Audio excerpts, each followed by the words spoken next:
Hello, and welcome to the Steve and Mark Discuss podcast, where Steve will bring up a conversation topic now. I will listen and I will respond with what my feelings about anything he says. So it's a civilized conversation, I hope. Anyway, over to Steve. Hi, people.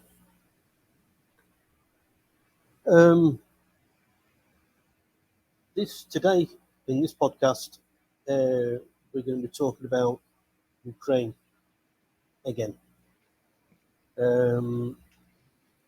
because it's been very fluid this week.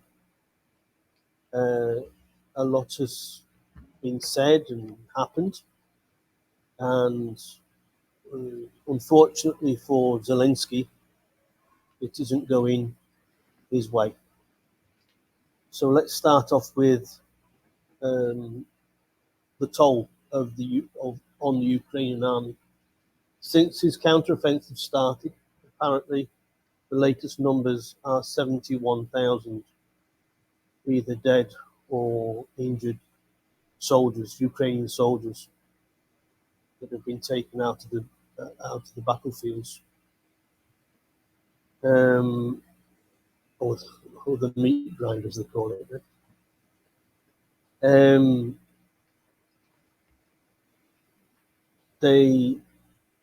What Zelenskyy is wanting to do now is change the goalposts about conscriptions, because all the people who were exempt from the conscript for mental reasons or for physical reasons, slightly physical reasons, or illness, all those things are now being waived. And so all these people will be drafted into the army, which is, I think about, physical deficiencies and mental illnesses. You put these people in the front line, it can't be very good. And that is showing a certain despair on the part of Zelenskyy. I think he knows that the time is coming. He sent a message to the EU asking all the EU nations to round up all the Ukrainian fighting aged men to send back to the Ukraine. He says that they've avoided the draft, and he wants them all to go back to take part in the conflict. And I think it was yesterday, the EU sent him a message back saying, no, you can't have, we're not going to do that for you. A couple of days ago, it was the United Nations said that the conflict has gone on for far too long. It's too expensive for very little return, and it needs to go to the negotiating table. The countries are just wiping themselves out in the economy. You just need to look at Germany, who's gone negative again on their economy because of the lack of fuel, which, of course, Russia is the principal supplier of fuel to Germany, and of course they put sanctions on Russia, and so they're shooting themselves in the foot, the Germans. So Zelenskyy and his one of his spokespeople got into hot water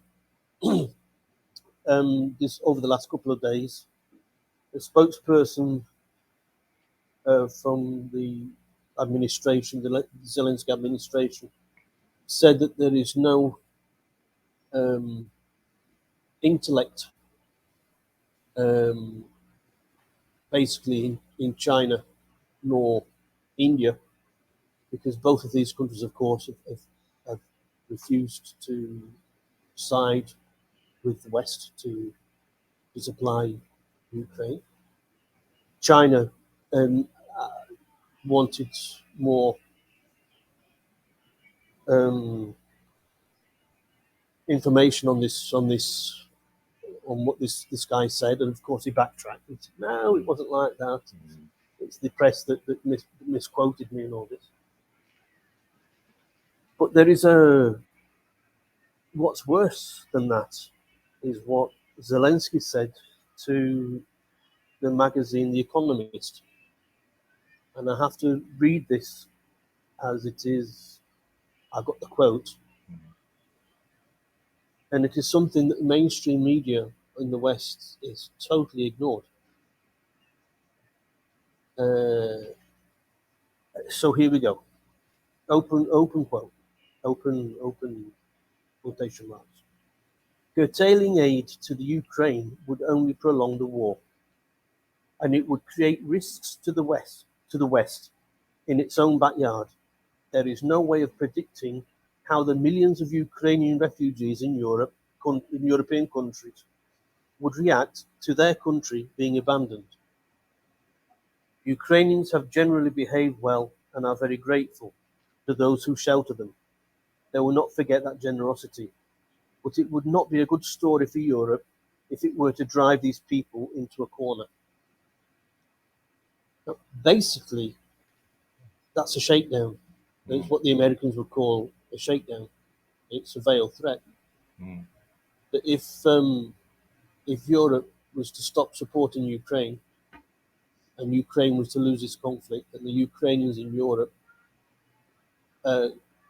could, he didn't say would, but then a mafia boss doesn't say would.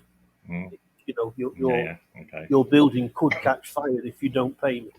Yeah. And basically, that's what Zelenskyy said, word for word. And The Economist is not like an independent blogger who sort of misquotes and all this sort of thing. But that is really, really, really bad news. You can understand why the EU is not wanting to help anymore, and they're trying to wind it all down slowly. You know, giving less and less to Ukraine. And Ukraine basically is running out of people to put on the front lines.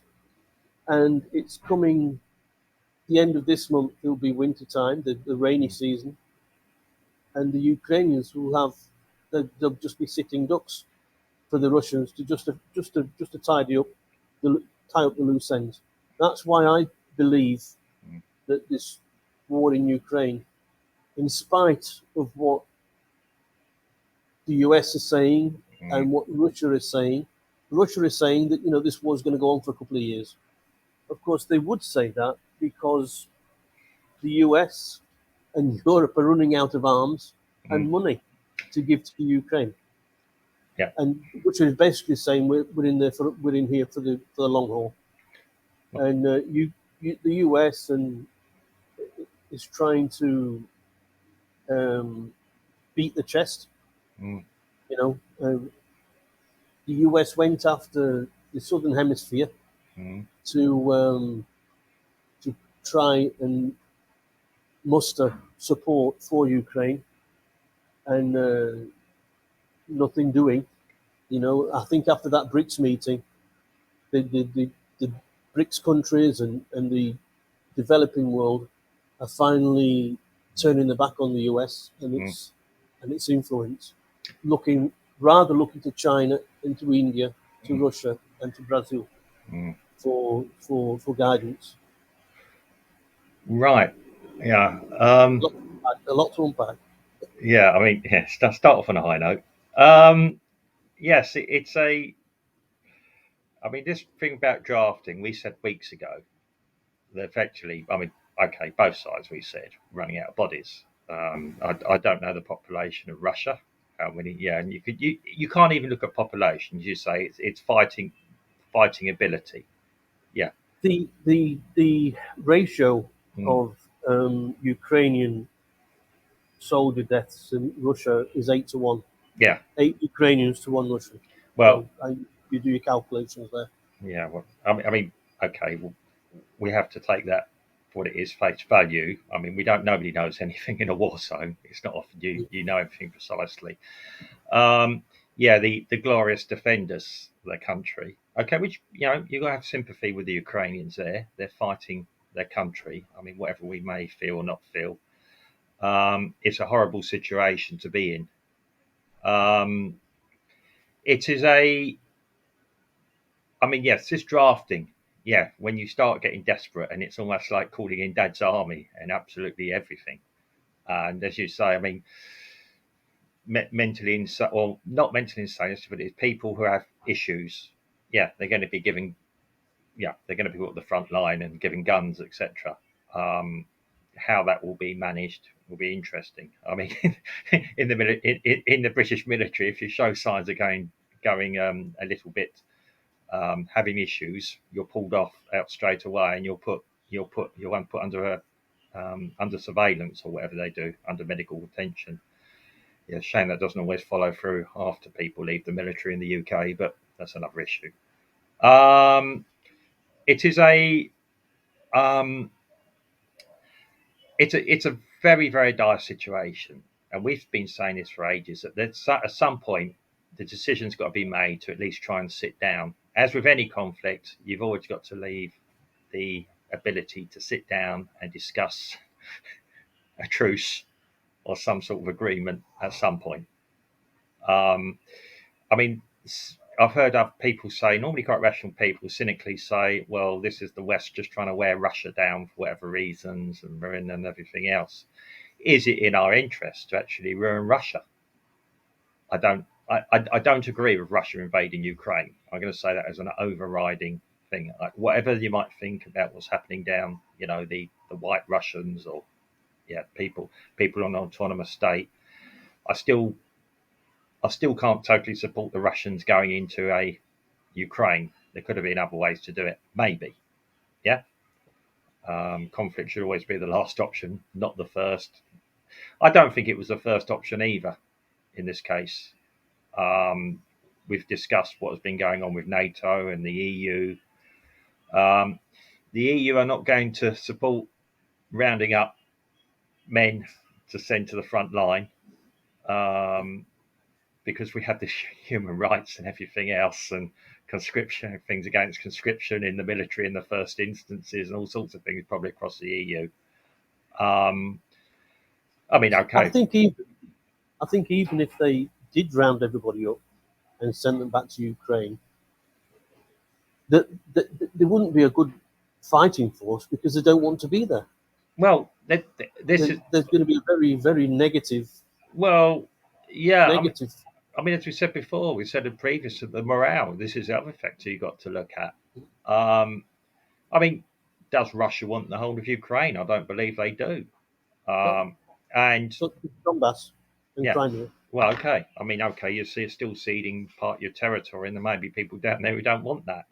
There may be people that do. I mean, there's people I've So heard of in the east of Ukraine who'd like Russian control because they say it's a stronger, stabilizing administration, which you can't argue. I mean, the Russian administration is, well, seemingly and strong. But yeah, and if Russia invades and all the arguments, I'm neutral, mm, right? But mm, we need to say that in the Donbass region, mm, that referendums were done asking the people what they wanted, yeah.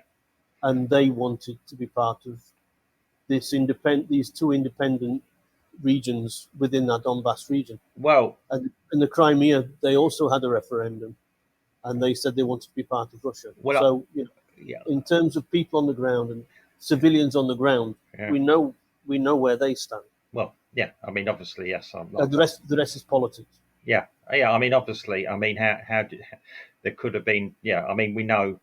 But I remember seeing reports before this kicked off, before Ukraine became the Good Boys Club. Everybody was moaning how they were treating some of the members of their supposed population down there. I'd have to do some digging to find it again.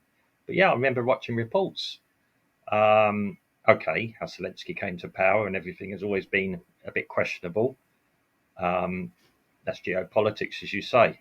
Um, what did you replace what you had before there? Um, I mean, the whole thing is a mess. It's a mess that's been partly created, obviously, by Russia, who've capitalised on something, which is the Russian game. They always will do. Have done for a thousand years or so, or 800 years. Um, you have you've had the EU have been pushing that way. I mean, we could only think what that must be like if you're a Russian person or if you're Russia.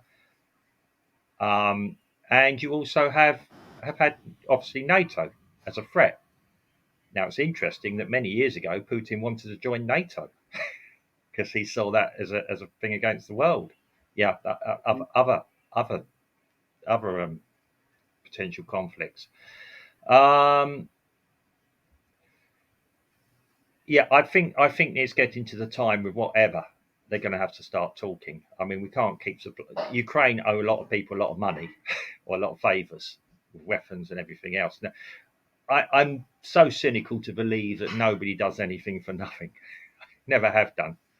Yeah. Well, Ukraine, the country Ukraine might be owing a lot of favors. I think Mm, Zelensky, mm, he's Russia winning this conflict. Zelensky is going to have to leave the country because not because Russia invaded mm, the territory that it invaded, mm. but because Zelensky was sending all these troops to the death, basically. Well, yeah, yeah. Even the country is corrupt. Uh, Mm, he had to sack one military mm, chief for yeah. corruption and put in another one who's more corrupt than the first. Well, whatever. Yeah. I mean, You know, it's. I mean, as I've said a while ago, and it's probably not the right thing to say, politically speaking, but they have a very medieval mentality there. We know that. yeah, yeah, oh yeah, yeah, yeah. Yeah. Oh So, no, I mean, yeah, okay, they're not bad people. I've mixed with many Eastern Europeans. I like them. Yeah. Don't try matching one for one with vodka drinking. no, Um, I'm not saying that's all they do. They are ingenuine people. But it's a very it's a tense situation. I mean, we said this. I mean, will Russia just keep soaking it up there? Of course they will. They'll keep going and going and going. Um, they did in Afghanistan. They stayed in Afghanistan longer than they would have been really sensible to do. They'll keep doing that, and that's what the Russians will do.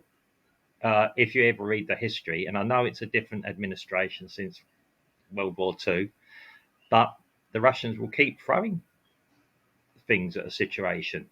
They're not at war with anyone else. The US no. could be potentially widespread.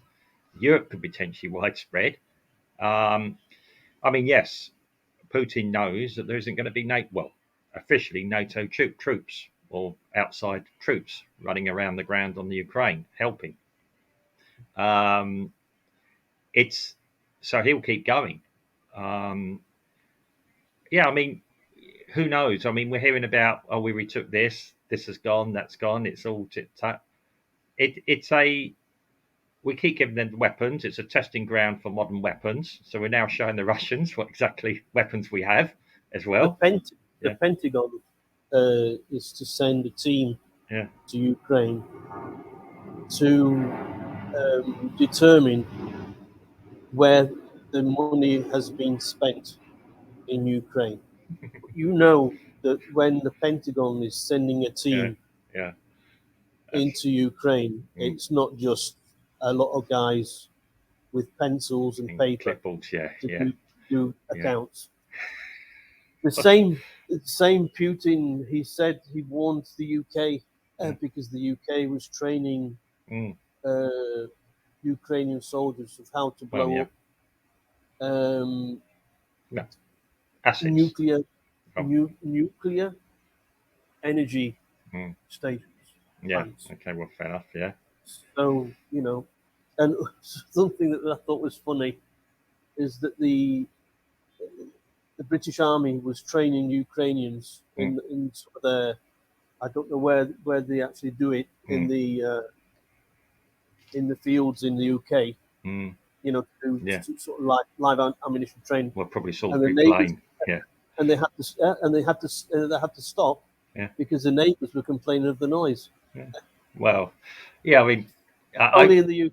Right? well, I mean, I mean, I grew up. I won't say exactly where. I grew up in a town which was a military testing place, and we used to hear guns all the time. And we used to joke we wouldn't know if we'd been invaded or it was just the testing going on. Admittedly, they did used to announce it, and yeah, the windows used to shatter and not shatter, shake and everything. I've never actually heard. I think it's happened a few times. Windows are broken, but um, yeah, these things were going off a lot. So yeah, I mean, I don't sympathise with them. If you live next to somewhere that's training, that's an establishment, it's like living next door to an airport. There's going to be planes. Yeah, Yeah. it's pretty obvious if you hear a lot more bangs than normal what's going on. Yeah, probably around the town hear some strange accents going down. But um, again, I mean, the British Army train a lot of people around the world. I mean, they might have even been doing it before all this. Who knows? Yeah. There's speculation, by the way. I've just thought of that, but yeah, you just don't know. Um, it's an interesting situation. I mean, you spoke about the Economist. The Economist is mainstream media ish. So, the fact Zelensky's picked up, said what he said to them, he's not. Well, I would hope the guy has some rationale. Um, yeah, he can make. Well, when I say the mainstream, I mean like the BBC Yeah, or any of the news channels in the US. They haven't mentioned it. Only Greenwald, the yeah, journalist, yeah. Well, he's good actually. Yeah, he has a private yeah, channel. yeah. You know, I mean, this is it. The trouble is, a lot of these outlets, as you've been saying, have been peddling one side of the story, and then something. Yeah, and it kind of draws them into question. But okay, I think yeah, the Western media was to make a story about what was said to the Economist. mm, They would have to eat a lot of crow because they were painting the Ukraine as being the good guys. And all of a sudden, when Zelensky comes down and tries to do a shakedown on mm, the mm. EU, Yeah, he's panicking. But who knows how this is going to go? I mean, we're hearing reports that Putin was meant to be, meant to be on his last legs. He's meant to be removed and everything else. Putin's got a grip on that country that we can't even comprehend. And as we said before, I mean, one form of democracy isn't always good for another form of country. Is it great? No. I mean, I wouldn't want to live in probably under his regime. But that's up to the Russian people to decide, not the West. Unless some yeah. And if he does go, who's going to replace him? But we've done all this before. It's yeah. Basically, at the moment, yes, I think they've got to start thinking about sitting down, having a serious talk. Um, I think even Brazil, Lula's offered to mediate. Which, all jokes aside, I think Brazil, Lula probably would be quite a good mediator because he's not really got any opinions one way or another about the subject. He's already yeah, been criticised for being neutral or trying to be neutral, and that's the Brazilian way. We know that Brazilians are actually lovers, not haters. Trying to get them to, yeah, we've got our own problems internally, but Brazilians don't want to go around spreading hate and discord, really. Anyway, I think, so let's wait for the bad weather to arrive and see what happens. yeah, okay, right.